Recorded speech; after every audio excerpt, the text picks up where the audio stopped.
여러분이 구원받았다 분명하지요.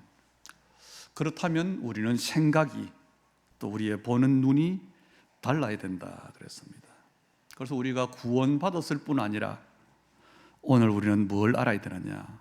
우리가 구원받은 것은 문제에서 해결받은 정도가 아니라 또 다른 사람과 많은 사람들의 운명을 바꾸어 줄 수 있는 그런 사람이 되었다는 겁니다.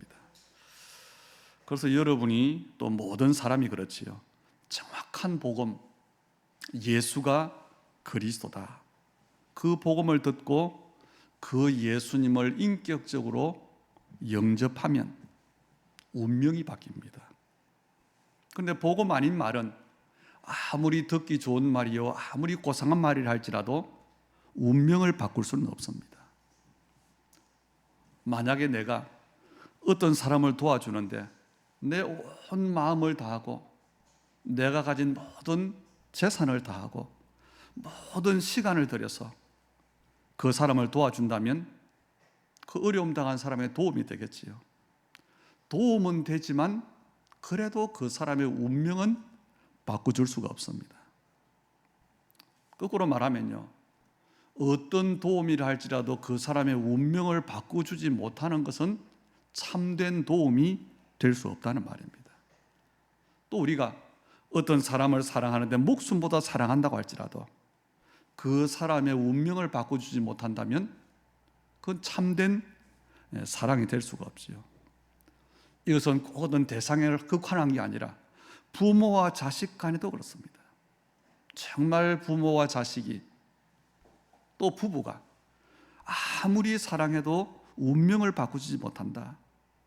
진정한 사랑이 될 수가 없다는 겁니다. 그런데 하나님께서 우리에게 사람의 운명을 바꿔줄 수 있는 답을 주셨어요. 바로 복음입니다. 바로 예수가 그리스도라고 하는 유일한 하나님 주신 해답 복음이에요. 이 말을 거꾸로 말하면 우리가 어떻게 될까요? 우리의 운명이 바뀌지 않는다면 그 사람은 운명대로 살아야 됩니다. 그런데 사람들이 운명대로 산다는 말은 결국 구원받지 못했다는 말인데, 그것은 결국 어떤 것이냐? 마귀의 자녀로서 마귀의 종로로 타는 인생이 되는 겁니다. 그리고 그 인생은 결국 어디로 가지요? 지옥으로 가는 것. 그게 운명대로 살아가는 겁니다. 그런데 우리 인생의 문제는 이 문제예요. 이 땅에 어떤 지식으로, 어떤 능력으로, 어떤 노력으로도 이 운명을 바꿀 수 없다. 이게 우리 인생의 문제라는 겁니다. 그래서 부모가 자녀의 운명을 대신할 수 없어요. 자녀가 부모의 운명을 대신할 수 없습니다. 그런데 우리는 복음으로 우리 가족들을, 우리 자녀들을, 내가 사랑하는 사람들을 가장 축복된 운명으로 바꿔줄 수 있습니다. 그리고 특히 우리는 복음을 이제는 알 뿐 아니라 기도로 정말 복음이 모든 문제의 해답이다, 모든 것을 이기는 능력이다, 여기에 응답을 받아야 됩니다.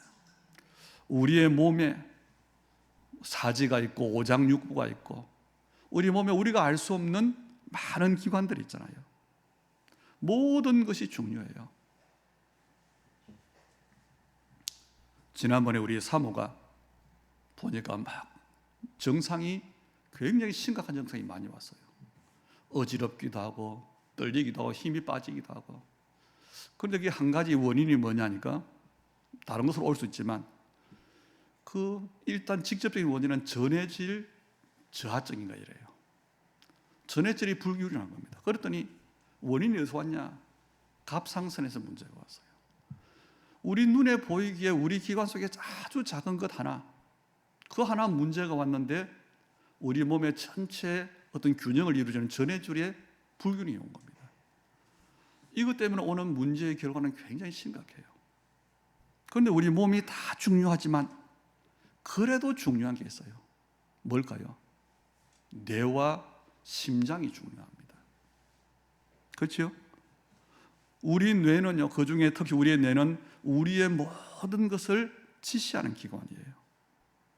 여러분이 생각하는 것, 말하는 것, 손가락 하나 움직이는 것, 다시 우리의 모든 판단과 선택과 결정과 행동 모든 것을 누가 지시하느냐?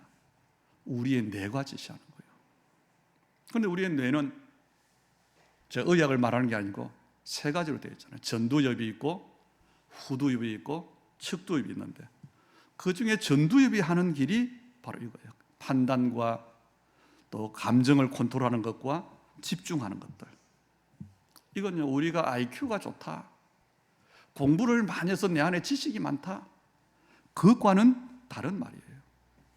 그래서 우리의 가장 정상적으로 되어야 될 부분이 뭐냐? 뇌가 정상적으로 되어야 돼요. 그런데 이걸 과학자들이 밝혀낸 겁니다. 어떻게 뇌가 정상적이 되느냐? 왜 사람들에게 뇌가 문제가 오느냐? 산소 공급이 충분치 않아서 그렇다. 그래서 뇌에 산소 공급을 충분히 해주는 것, 그럼 뇌가 활성화된다는 겁니다. 그래서요, 우리가 뭐 해야 되지요? 그래서 호흡을 의식하고 하라는 겁니다. 그리고 이 뇌과학자들이 뇌가 활성화되는 그걸 갖다가 촬영을 했어요. 그런데 언제 가장 뇌가 활성화되느냐? 어떤 사람의 뇌가 가장 활성화되느냐? 기도하는 사람의 뇌입니다. 그럼 여러분이 우리가 기도해야 되는데 호흡을 바르게 하면서 기도한다면 어떤 일이 생기겠습니까? 이 뇌가 가장 원래 인간처럼, 그까지는 아니라도 회복되는 거지요. 이게 중요하다는 겁니다. 뇌가 정상화되는 게 아니고 우리의 영적 상태가 가장 최적화되어야 되는 겁니다. 그래서 여러분이 정말로 기도를 도전하는데 24 기도가 되는 비밀이 그게 바로 호흡을 의식하는 기도라 그랬어요. 진짜 기도를 도전해 보시길 바랍니다. 우리는 살면서 어려움을 만납니다. 문제를 만납니다. 우리가 원치 않은 것들이에요. 그런데 왜 어려움이 오고 문제가 올까요? 원인도 있지만 많은 문제가 되고 어려움이 되는 이유 중에 하나가 뭐냐? 우리가 그 문제를 해석을 잘못한 것 때문에 그렇습니다. 해석을 잘못하면 당연히 판단이 잘못돼요. 결정이 잘못됩니다. 그래서 사람들이 보면 모든 판단과 결정을 뭐로 하지요? 자기가 해석한 그 결과를 가지고 최종 결정을 하잖아요. 그런데 뇌가 최적화되지 않은 상태예요. 영적 상태가 하나님과 맞지 않는 상태입니다. 그럼 당연히 틀린 판단을 하게 되겠지요. 그 판단의 결과가 우리에게 오는데 그게 어려움입니다. 그게 문제입니다. 이게 계속 악순환되는 것이 뭐냐? 그게 운명에 붙잡힌 사람들의 인생이라는 겁니다. 그리고 더 중요한 게 있어요. 우리의 눈에 보이는 것이 전부가 아니라는 겁니다. 우리의 문제라든지 우리의 현실이라든지 우리의 현상, 눈에 보이는 현상도 눈에 보이는 게 전부가 아니라 그 모든 문제와 현상의 뒤에는 뭐가 있지요? 배후가 있어요. 영적 사실이 있습니다. 우리는 눈에 보이는 것, 우리의 현실, 그것만 다라고 하는데 그 배후가 있어요. 거기에 뭐가 있지요? 마지막에 있는 게 영적 사실입니다. 우리가 정말 사람의 말을 들으면 그냥 믿잖아요. 그런데 아니에요. 그 뒤에 숨겨진 사실이 있습니다. 그 사람 말만 믿는 게 아니잖아요. 진짜 숨겨진 진실이 있어요. 그 다음에 정말 숨겨진 영적 사실이 있는 겁니다. 그걸 보지 못하니까 우리는 뭘 못하느냐? 정확한 판단을 하지 못하는 것, 정확한 해석을 하지 못하는 것, 이게 우리의 문제라는 겁니다. 왜 그럴까요? 한 가지입니다. 영적 상태가 온전하지 못하기 때문에 그렇습니다. 하나님을 떠났기 때문에 그래요. 다시 말하면 사람들이 세상을 열심히 살아가는데 내가 누구인지를 모른 채 살아가요. 무엇을 위해 살아가야지를 모른 채 먹고 살기에 급급한 인생을 살고 있다는 겁니다. 내가 누군지도 모르는데 왜 살아야 하는지 모르는데, 그런데 살기 위해서 열심히 살다 보니까 어떻지요? 힘든 겁니다. 원하지 않는 문제들이 생기는 겁니다.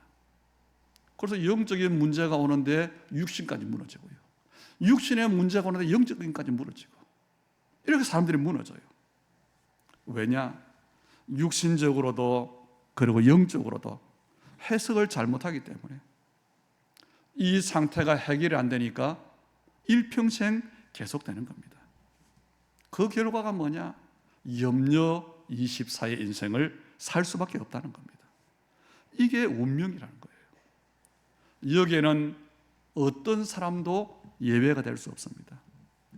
창세기 3장의 이후의 모든 사람들은 태어나면서부터 원죄를 가지고 마귀의 자녀로 운명에 붙잡힌 상태로 태어나고 살아갈 수밖에 없다는 겁니다. 이건 어쩔 수 없는 거예요. 오늘 본문에 보니까 베드로와 그 형제들이 나오지요. 이 사람들의 직업이 어부입니다. 어부의 직업이 좋다 나쁘다 그 말이 아니고, 이 사람들이 어부의 일을 하며 살아간다는 거예요. 우리 사람의 생각에는 직업이 좋은 직업이 있고 나쁜 직업이 있고 뭐 그래 판단하지만요, 그렇지 않습니다. 그 직업을 가지고 있는 그 사람, 내가 직업을 가지고 있는데 그 내 직업을 가지고 있는 나 자신, 내가 어떤 사람이냐, 이게 중요해요. 모든 사람들은 원튼 원치 않든 자기의 직업을 통해 밥을 먹고 살아갑니다. 사업을 하든지 직장을 다니든지 그 사람이 일을 해요. 그런데 일을 하는데 뭐가 있지요? 생각이 있다는 겁니다. 여러분, 사업하시는 분들이 어떤 생각을 하면 사업합니까? 직장을 다니는데 어떤 생각으로 직장을 다닙니까? 이게 중요합니다. 대부분의 사람들이 사업을 하면서 직장을 통해서 생각하는 게 있어요. 돈을 잘 벌었으면 좋겠다. 그래서 부자가 됐으면 좋겠다. 그거예요. 그걸 성공으로 생각합니다. 그걸 자기 직업의 목적으로 생각합니다. 왜냐? 그러면 나중에 내 미래가 평안할 것이다, 그 생각을 하는 거예요. 이게 운명에 붙잡혀 있는 사람들의 수준입니다. 쉽게 말하면 육신적인 것, 현실적인 것, 여기에 비해서 아주 수준으로 말하면 낮은 거지요. 세상 사람은 그걸 가지고 직업의 규칙을 말해요. 돈 많이 버는 직업은 좋은 직업이고, 힘 안 드는 쉬운 일을 하는 직업은 좋은 직업이고, 근데 그렇지 않습니다.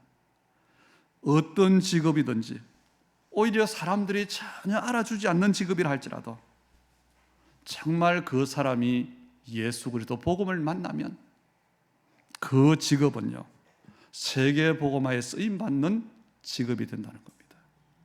이걸 여러분이 아셔야 돼요. 이걸 정말 다시 살리심을 받은 구원받은 사람이라면 알아야 되는 겁니다. 오늘 본문에 보세요. 이 갈릴리의 어부들이 밤이 새도록 일을 했어요. 그럼 당연히 고기를 많이 잡아야죠. 이 사람들은 그냥 어부가 아니라 갈릴리 지역에서 태어난 사람들입니다. 부모가 어부예요. 어릴 때부터 고기를 잡은 사람들입니다. 다시 말하면 어부로서의 전문성과 경험과 또 그 지역에 있는 물에 대한 것과 물고기에 대한 노하우가 충분한 사람들입니다. 그런데 이 사람들이 예를 써서 잡았어요. 그렇다면 당연히 결과가 많이 잡혀야 되잖아요. 그런데 어떻다고 합니까? 한 마리도 잡히질 않았어요. 이게 인생입니다. 내가 성공을 위해서 준비하고, 성공을 위해서 열심히 살고, 성공을 위해서 정말 하늘의 복을 받고 내가 착하게 살고, 그러면 당연히 성공이 돼야 되는데, 당연히 내 계획대로 돼야 되는데 안 돼요. 이게 바로 운명이라고 하는 겁니다. 누가복음 12장 19절로 20절에 보면 어떤 부자 이야기가 나와요. 이 사람은 세상 말로 하면 성공한 사람입니다. 농사를 하는데 그 해에 얼마나 풍년이 들었던지 안 그래도 부자인데 자기가 가지고 있던 창고가 모자라요. 그래서 창고를 헐어서 크게 새로 짓습니다. 거기에 곡식을 가득 쌓아둡니다. 그리고 만족해서 자기에게 말해요. 내 영혼아, 여러 해 쓸 물건들을 많이 쌓아두었으니 이제 평안히 먹고 쉬고 마시고 즐기자. 그런데요, 하나님께서 이 사람에게 말씀합니다. 어리석은 자여, 오늘 밤에 네 영혼을 도로 찾으리니 그러면 네가 준비한 그 모든 것이 누구의 것이 되겠느냐 그랬어요. 하나님을 인정하지 않는 사람이 준비한 겁니다. 하나님을 모르는 사람이 행복이라고 하는 그 삶의 모습입니다. 야고보서 4장 13절로 14절에도 보면 어떤 사람이 사업에 대해서 완벽한 계획을 세웠어요. 그것도 무역하는 일로. 이제는 성공한 일만 남았습니다. 그때 하나님이 말해요. 들으라. 너희 중에 말하기를 오늘이나 내일이나 우리가 어떤 도시에 가서 거기서 1년을 머물며 장사하여 이익을 보리라 하는 자들아. 내일 일을 너희가 알지 못하는도다. 너희 생명이 무엇이냐? 너희는 잠깐 보이다가 없어지는 안개니라 그랬어요. 아니 다른 나라에 가서 사업할 계획을 1년 동안 머물면서 이렇게 해야 되겠다. 그런데 하나님은 뭐라고 하느냐? 내일 일을 너희가 알지 못한다. 그리고 너희 인생을 알지 못한다. 너희 인생은 안개와 같다 그래요. 여러분, 여름에 안개가 끼면 온 세상이 보이지 않습니다. 온 세상이 안개가 뒤덮은 것 같아요. 그런데 해가 뜨면 어떡하지요? 금방 사라져버리는 겁니다. 아무리 철저한 계획을 세워도, 아무리 열심히 노력해도, 아무리 성공을 해도 안개와 같은 것이 인생이란 말입니다. 히브리서 2장 15절에는 사람들이 어떻게 살아가는지를 이야기했어요. 하나님 만나지 못한 사람들의 인생은 죽지 않기 위해서 죽음의 통로로 타는 것, 그게 인생이라 그랬어요. 우리가 가장 애쓰는 게 뭡니까? 죽지 않기 위해서. 죽지 않기 위해 살아가는 게 인생입니다. 그런데 그 인생을 두고 시편 107편 10절은 이렇게 말해요. 흑암과 사망의 그늘에 앉았으며 곤고와 쇠사슬에 매여 있다 그랬어요. 마태복음 4장 16절에도 흑암에 앉아 있다 그랬어요. 캄캄한 데에 앉아 있는 겁니다. 다시 말하면 아무도 보지 못한 채 살아가는 것이 인생이란 겁니다. 이것이 하나님 만나지 못한 인생, 다시 말하면 운명에 붙잡혀 있는 인생입니다. 이걸 한마디로 말하면 불신자의 인생 이력서예요. 운명에서 빠져나온 사람은 이렇다. 누가 말해줘야 될까요? 여러분이, 우리가 말해주는 겁니다. 우리 어려움 당한 사람들 육신적으로 도와주는 것도 중요합니다. 그러나 정말 그 사람의 근본 문제를 해결해 주어야만이 진짜 도움이 되는 거예요. 육신적인 도움도 그때 도움이 되는 겁니다. 오늘 베드로가 고기를 많이 잡았다. 결과가 그렇잖아요. 예수님 만나고. 그런데 그게 베드로에게 진정한 도움입니까? 아니라는 거예요. 오늘 본문에 나오는 베드로와 야고보와 요한, 이 사람들이 어부인데 만약 여러분 입장으로 생각해서 어부인 이 사람들의 가치관이 뭘까? 한번 생각해 보세요. 이 사람들의 직업이 어부입니다. 내가 가지고 있는 직업과 똑같은 게 되겠지요. 어부니까 뭐 해야 되겠지요? 자기들만 어부가 아니라 그 갈릴리 호수에는 많은 어부를 직업으로 하는 사람들이 같이 살고 있어요. 여러분과 같은 업을 하는 사람이 이 땅에 많이 있습니다. 그럼 여러분의 가치관은 뭐냐는 겁니다. 이 베드로의 가치관이 뭐겠습니까? 그래도 다른 어부들보다 내가 고기를 많이 잡아서 우리 식구들을 배불리 먹이고 그래서 행복한 것 그거겠지요. 그게 여러분 인생의 모든 것이라면 얼마나 불쌍합니까? 그런데 어쩔 수 없어요. 지금 모든 사람들이 그렇게 살아가고 있다는 사실을 우리는 알아야 됩니다. 그런데 이 아침에 주님을 만난 이 아침에 이 어부들의 가치관이 바뀌어졌어요. 언제냐? 고기가 한 마리도 안 잡혔어요. 당연히 많이 잡혀야 되는데 얼마나 허탈합니까? 밤새도록 수고했는데, 여러분이 열심히 일했는데, 열심히 사업했는데, 그래 제가 부도가라 돈을 못 받았다. 그런 것입니다. 얼마나 허탈합니까? 한마디로 살맛이 안 나는 거예요. 그런데 이 어부들이 예수님을 만났어요. 그런데 중요한 것, 예수님을 만난 것으로 끝나면 안 된다는 겁니다. 고백을 해야 돼요. 어떤 고백을 하죠? 우리들이 밤이 새도록 수고하여서도 잡은 것이 없지만은, 이 고백을 해야 돼요. 내가 내 힘으로 열심히 성공을 위해 살았는데 나는 실패했습니다. 그리고 더 중요한 것, 이게 오늘 우리 현실의 고백이라면 인생의 고백이 있어야 돼요. 그게 뭡니까? 나는 죄인으로소이다. 이 은혜가 구원받은 우리에게 있어야 되는 겁니다. 하나님은 모든 사람이 구원받기를 원하십니다. 그래서 모든 사람이 구원받도록 구원의 길을 여셨습니다. 그런데 모든 사람이 다 예수를 믿겠다고 하는 것은 아닙니다. 사도행전 13장 48절은 이렇게 말하지요. 이방인들이 듣고 기뻐하여 하나님의 말씀을 찬송하며 영생 주시기로 작정된 자는 다 믿더라. 모든 사람이 믿는 것이 아니고 영생 주시기로 작정된 자만 예수를 믿는다는 겁니다. 우리가 복음을 전할 때, 그래서 우리는 정확한 복음을 전해야 돼요. 그때 그 복음을 들었고 예수님을 영접한 사람은 그 순간에 운명이 바뀌는 겁니다. 우리가 예수님을 영접할 때 그 일이 일어난 거지요. 진짜 운명이 바뀌었다면 그 사람의 인생에는 반드시 중요한 하나님의 시간표가 오게 되어 있습니다. 그래서 여러분이 복음을 전하는데 힘들다 못한다가 아니에요. 얼마나 중요하냐?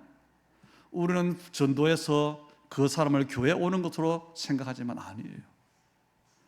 그 사람의 운명을 바꿔주는 것이 전도입니다. 그래서 교회와 상관없이 우리는 이 일을 해야 돼요. 에베소 2장 8절에 보니까 우리가 예수 믿는 것은 우리의 의지가 아니에요. 하나님의 은혜라 그랬어요. 디도서 3장 5절에는 보니까 우리가 예수 믿게 된 것은 하나님의 긍휼하심과 성령의 새롭게 하심으로 된 것이라 그랬어요. 그래서 우리가 구원받은 이 일이 얼마나 엄청난 일인지 모릅니다. 내가 원해서도 아니요, 내 의지로도 아니요, 내가 뭔가를 알아서도 아닙니다. 하나님의 은혜로 된 거예요. 그렇다면 정확한 복음을 듣고 예수님을 영접한 사람에게는 어떤 일이 일어납니까? 우리가 예수 믿는다는 것은 하나님을 만난 겁니다. 다시 말하면 하나님을 만났다는 말은 우리의 신분이 바뀌었어요. 마귀의 자녀였던 우리가 하나님의 자녀가 된 겁니다. 그리고 우리의 영적 상태가 바뀌었어요. 영적 사망 상태에 있다가 새 생명을 얻게 된 겁니다. 그리고 우리에게요, 참된 해방이 왔어요. 우리가 원래는 어느 법 안에 있었지요? 죄와 사망의 법에 적용을 받았어요. 율법에 적용을 받았어요. 그랬던 우리가 새로운 법, 하나님의 법, 생명과 성령의 법에 적용을 받는데 뭐였지요? 완전히 해방이 되어진 겁니다. 외국에 살던 사람이 우리나라에 귀화를 하면 그 자기가 살던 나라의 법은 이제는 상관이 없는 겁니다. 우리나라의 법에 적용을 받는 것처럼 이게 우리의 구원이에요. 그리고 우리의 삶의 배경이 바뀌었어요. 사람들이 자고 아침에 일어날 때 아이고 죽겠다. 우리의 인생의 배경이 창세기 3장 이후에 지옥 배경이었는데 이제는 천국 배경으로 바뀌어지는 겁니다. 이게 우리의 구원이에요. 이걸 정말 알아야 되고 진짜 누려야 되는 겁니다. 사실은. 그런데 이걸 놓친 게 오늘날 교회의 문제요, 우리 신자들의 문제예요. 오늘 본문에서 베드로가 보세요. 예수님을 만나고 고백하는데 나는 죄인으로서이라 그랬어요. 그리고 예수님을 만나고 고기를 많이 잡았어요. 그물이 찢어질 정도로 고기를 많이 잡았어요. 내가 예수 믿었더니 예수님을 만났더니 고기가 안 잡혔는데 많이 잡혔구나. 이게 구원의 증거가 될 수 있습니다. 그러나 베드로의 인생 전체와 하나님의 베드로에 대한 계획을 두고 볼 때는 아주 작은 지나가는 일뿐입니다. 그런데 예수님은 베드로에게 중요한 말씀을 하셔요. 무서워하지 말라. 이제 후로는 네가 사람을 취하리라 그래요. 마태복음 4장 19절에도 보니까 그랬죠. 나를 따라오너라. 내가 너희를 사람 낚는 어부가 되게 하리라 그랬어요. 베드로의 평생의 직업은 어부인데 그렇게 살다가 죽어야 되는데 주님은 뭐라고 합니까? 이 말씀을 해석하면 이래요. 베드로야, 너는 물고기를 잡고 그것으로 먹고 사는 어부다. 그게 네 운명이었다. 그런데 이제부터는 네 운명이 바뀔 것인데 물고기를 잡아서 밥 먹고 사는 것이 내 인생이 아니고 다른 사람의 운명을 바꿔주는 그것이 내 인생이다.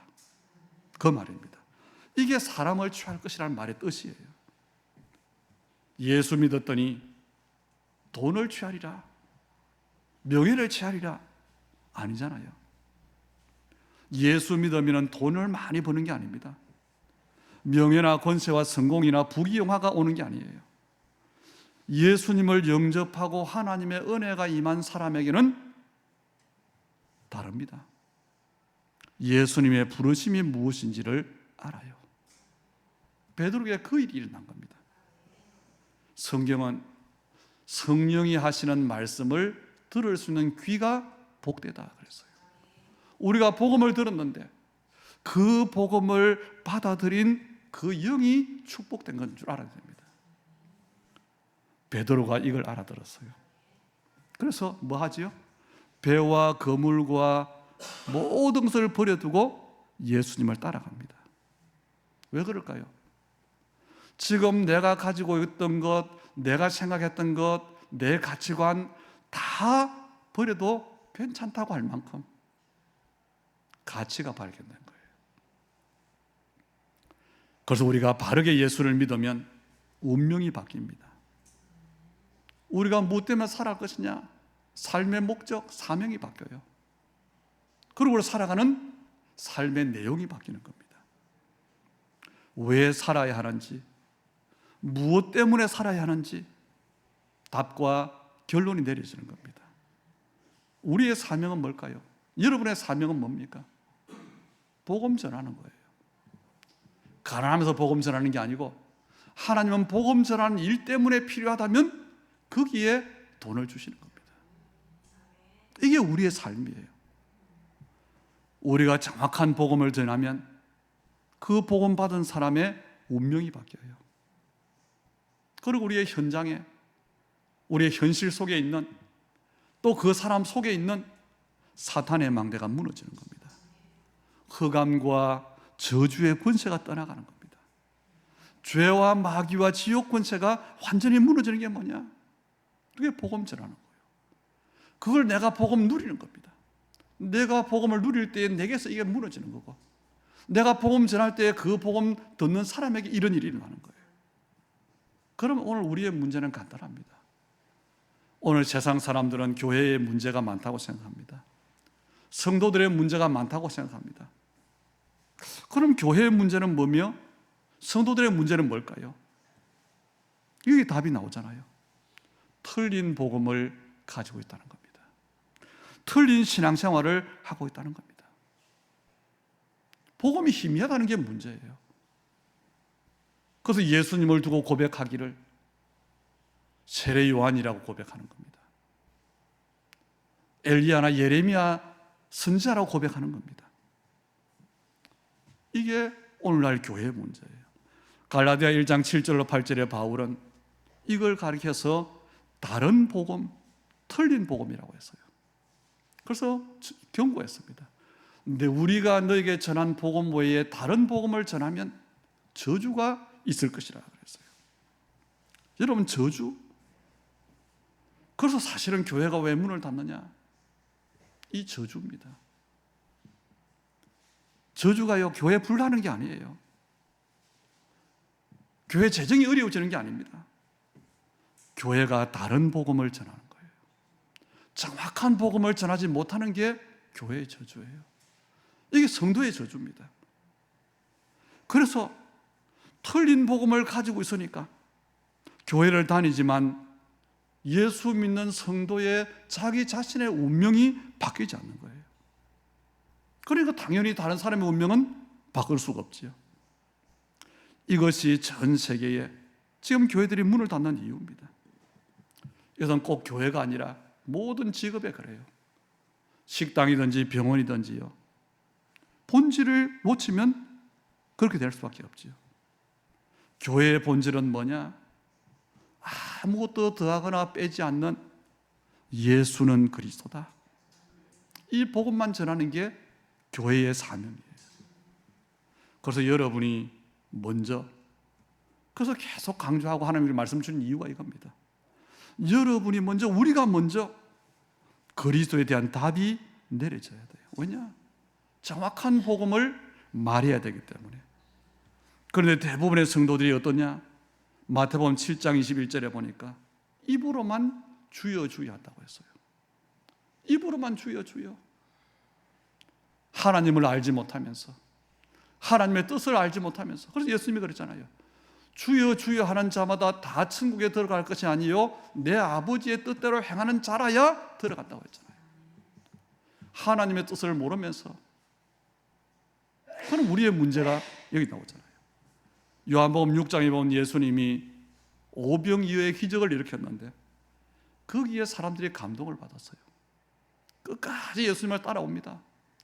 그리고 예수님을 강제로 왕을 삼으려고 했어요. 왜 예수님을 따라가느냐? 죽자고.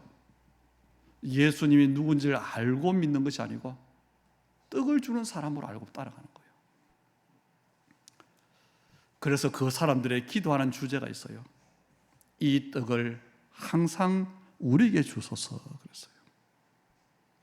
이게 오늘날 이게 우리의 수준인 줄 알아야 됩니다. 누가복음 19장에 보니까 예수님을 만난 사람은요, 운명이 바뀌었어요. 세리 삭개오의 운명이 바뀌었어요. 요한복음 4장에 보니까 사마리아에 살던 이 여인이 예수님을 만나고 운명이 바뀌었어요. 사람들을 피해 살던 사람이 물동이를 버려두고 전도하는 사람이 됐어요. 또 사도행전에 보면 8장에 보면 우리가 잘 알지요. 초대교회 집사 중에 한 사람인 빌립이 정확한 복음을 아는 사람입니다. 그리고 초대교회의 환난과 핍박을 견딘 사람입니다. 이 사람이 가는 곳마다 사람들의 운명이 바뀌었어요. 사마리아 성의 저주가 해결됐어요. 이 한 사람 때문에 에디오피아 네시를 만나 복음을 전했는데 아프리카의 복음의 문, 전도의 문이 열렸어요. 세계 아프리카 복음화의 문이 열려졌어요. 사도행전 16장에는 보면 바울 팀이 전도하러 가잖아요. 이 바울을 만난 루디아의 운명이 바뀝니다. 그래서 빌립보 교회의 주역이 됐어요. 그리고 점치던 귀신이 운명이 바뀌잖아요. 이것 때문에 바울이 감옥에 갔는데 간수장과 그 가정이 구원을 받아요. 사도행전 18장에는 보면 아볼로라고 하는 목사가 있었는데 복음이 정확한 사람 브리스길라 아굴라를 만나고 운명이 바뀌었어요. 오늘날 정말로 시급한 일이 많고 우리에게 해결해야 될 문제가 많습니다. 근본이 해결돼야 돼요. 이 땅의 문제 중에 저는 가장 시급한 게 있다면 목사의 운명이 바뀌어야 된다. 저는 개인적으로 그런 기도를 합니다. 왜 그럴까요? 목사의 인격이 훌륭하고 그 삶이 경건하고 설교를 유창하게 하고 목회를 잘해서 교회가 크게 부흥되고 다 중요하지요. 그러나 더 중요한 게 있어요. 어떤 경우에도 오직 그리스도만 말할 수 있어야 돼요. 그게 시급한 겁니다. 예를 들면 이런 거예요. 어떤 의사가 있는데 너무 잘생겼어요. 운동도 잘하고 악기도 잘하고 팔방미인입니다. 그런데 한 가지, 자기 전공했던 병은 못 고쳐요. 비극입니다. 어떻게 되겠습니까? 이번 설 명절에 여러분이 정확한 복음 가지고 갈 때 보좌의 역사가 일어날 겁니다. 정말 이 언약을 가지고 우리가 자녀를 위해 기도할 때 우리의 후대가 영적 서밋이 될 겁니다. 우리의 꿈이 아니고 내 노력이 아니에요.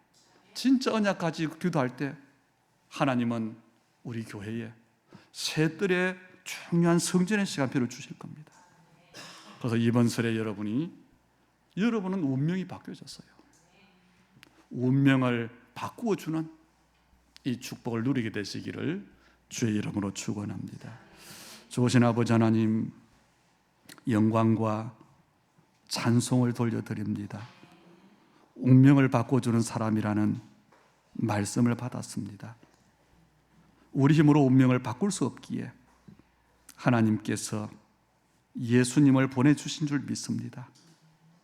그 은혜를 우리에게 주시사 우리로 예수님을 그리스도로 고백하고 믿게 해주신 하나님 찬양을 드립니다.